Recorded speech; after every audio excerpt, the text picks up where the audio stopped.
Hello, how are you? I hope you're feeling well. Um, Not really sure what I'm going to talk about today actually. This channel I've been trying to set up for a while to empower women and girls, and life just keeps getting in the way. I think that one of the things about when you're getting older into middle age is that you've got caring responsibilities, and this year has definitely been a huge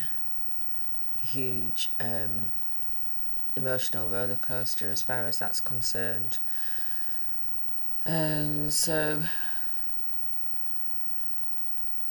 So yeah, my mum, she was independent ish up until just before Christmas, and then she got taken into hospital because she fell, and then she went into a care home, and then she's just been in hospital again. Only this time it was a lot more serious because she had sepsis due to a perforated gallbladder, and she was almost put on end of life care. So that's just been last 3 weeks.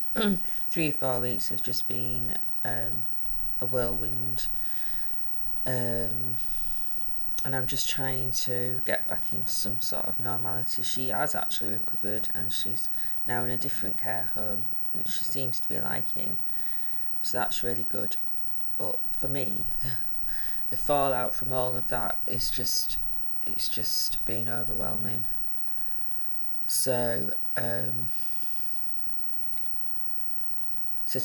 last night, so when she was actually in hospital, I was sleeping okay, and I'm thinking it's partly due to some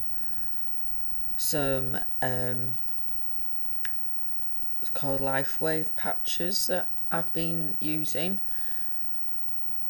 But since I don't know whether it's just like my own coping mechanism, because that allowed me to stay really level-headed when it came to decisions about my mum's medical care. And since she's come out of hospital, I've not been sleeping at all. I think maybe I was running on adrenaline, I don't know, or I just don't know. But now that I'm coming back down, I just wasn't sleeping at all. But last night I did actually sleep, and I feel a lot better this morning. I don't feel as depressed. I don't feel feel a little bit emotional, but I don't feel as bad as I have been doing for the past week. So hopefully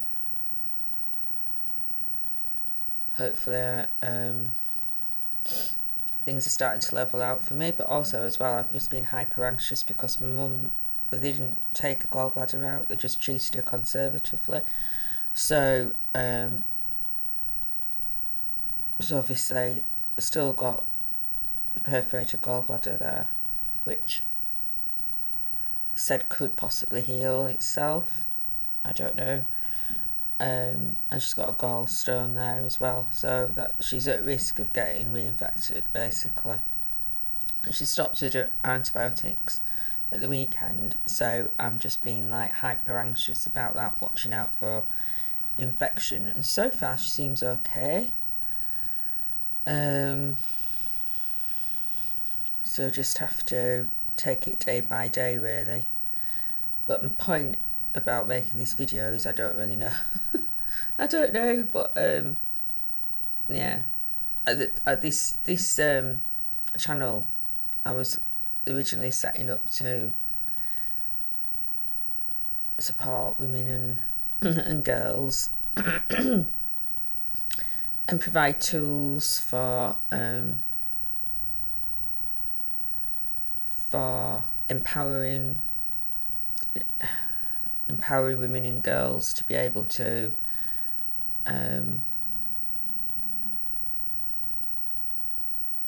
become confident in their relationships and how to set boundaries excuse me, and things like that. And that's why I entitled it She Rose. So rose is symbolic of the feminine. It also has the softness of the flower, but also the protectiveness of the thorns. And she rose as in, obviously, rising, surviving, warrior, whatever. Now the title is still relevant, and I may go down that route. I don't know, but at the moment I'm feeling called to share my story. So I've been at breaking points several times over the last few weeks.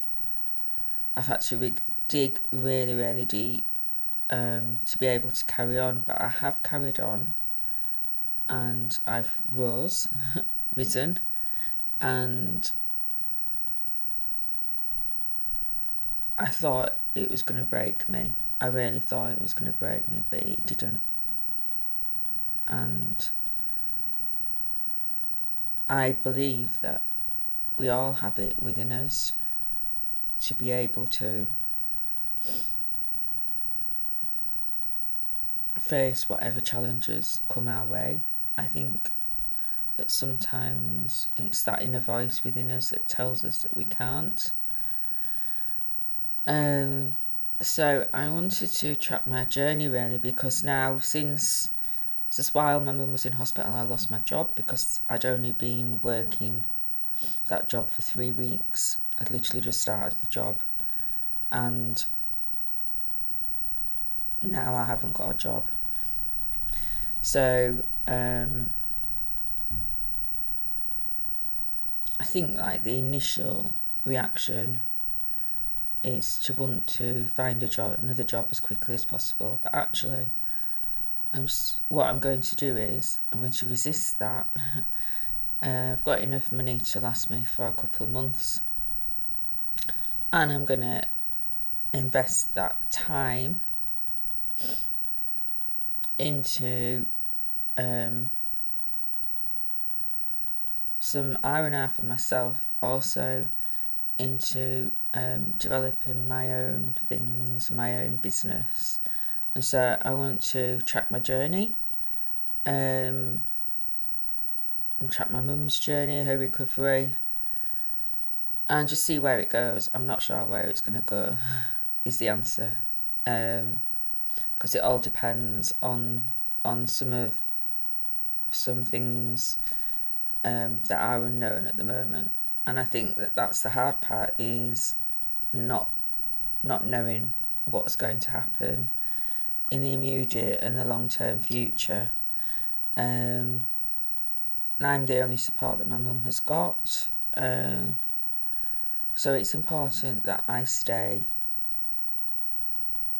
emotionally available to help her, so that I regulate my own emotions, and that I invest in some time for myself, and so to recover from these incidents. I think I read there was a post once on Facebook that said, it was just a random post, and it said what is the one thing that nobody prepared you for adulthood. And one of the comments underneath was caring for elderly parents, and that is the absolute truth. You know, I'm a nurse myself. I've been nursing for 30 years. I took early retirement, so I haven't actually nursed since 2021. But nothing, I mean, and nursing is hard, but nothing prepares you for having to care for elderly parents. There's so much to think about that you wouldn't you wouldn't even realise. So yeah, so I'm just going to track my journey and see where it goes, and how I take care of myself, my mind and my body, and my spiritual well-being. So my spiritual well-being is really important to me, and I've been neglecting that really over the last few years, and I want to get more. I want to devote more time to that really, and I have been, because obviously I'm like menopausal, so I have been trying to look after my body more by going to the gym, and I want to devote more consistent time to that and be more disciplined, particularly with my diet, and then I'm doing a TEFL course, so I want to complete that, because that would be an income that I could do that from home, and then anything else that I do will. So I want to devote more time to being creative as well. So so I'm just going to track my journey really over the next couple of months, and then just see where it goes. So I look forward to speaking to you all soon. This morning I was going to mow my lawn, but it's rained, even though it didn't forecast rain, so I'm a bit annoyed about that. I'm feeling quite motivated this morning, whereas like the last few mornings I haven't felt motivated at all, so that's a good sign. So I'm going to do my housework instead, and then I'll go visit my mum. She's got a singing this afternoon. I think they've got an entertainer going in, so that's good. She's going to get up for that, and that's really good, because in the last care home she never really went out of her room, whereas she's only been there a week, and she's already been up twice to the dining room for a dinner. She's eating really well, and she went down to the games room the other day, so this is all really positive. So, because I'm hoping, obviously I'm going every day at the moment because I'm worried about this infection, but as things settle down, hopefully, and she gets to make new friends, which she's doing, then I'll be able to take a step back a little bit and not go as much. So I'll go see her just after lunchtime, and then I'll do some work this afternoon on my TEFL course, and then I'll go to the gym this evening. So that's my plan. I may mow the lawn if the grass is dry enough this evening, otherwise I'll do that tomorrow. So I'm going to sign off for now. I don't know why it's suddenly got darker, the screen. It's strange, but anyway, I think that's my sign to go. So I look forward to speaking to you all soon, and bye for now.